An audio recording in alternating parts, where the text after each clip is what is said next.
ఏది ప్రియమైతే వాటి రేట్లు పెరగడం సహజం. అలాగే వాటి దొంగతనాలు పెరగడం అంతే సహజం.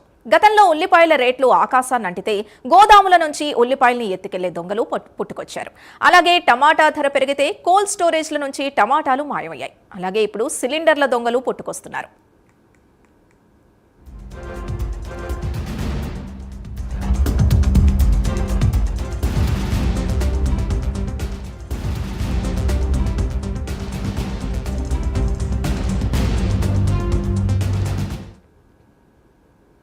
ఇరాన్ యుద్ధం పుణ్యమాని దేశంలో గ్యాస్ కొరత ఏర్పడుతోంది. గ్యాస్ ఏజెన్సీల వద్ద జనం క్యూ కడుతున్నారు. అంటే గ్యాస్ బండ మరింత డిమాండ్ అయిందన్నమాట.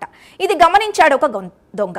గ్యాస్ బండ ఎత్తుకెళితే చాలనుకున్నాడు. అతని ఆశ మరింత పెరిగింది.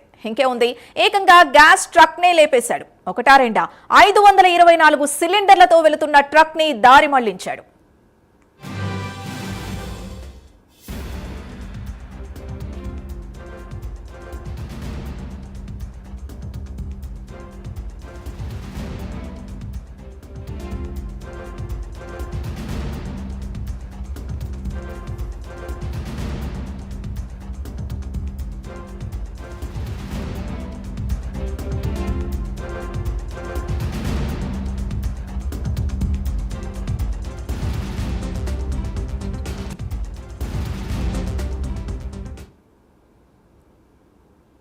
ఈ విషయం పోలీసుల దాకా వెళ్లింది. సదరు దొంగను వెతికి మరీ పట్టుకున్నారు. అతనికి సహకరించిన మరో 6గురిని అరెస్ట్ చేశారు.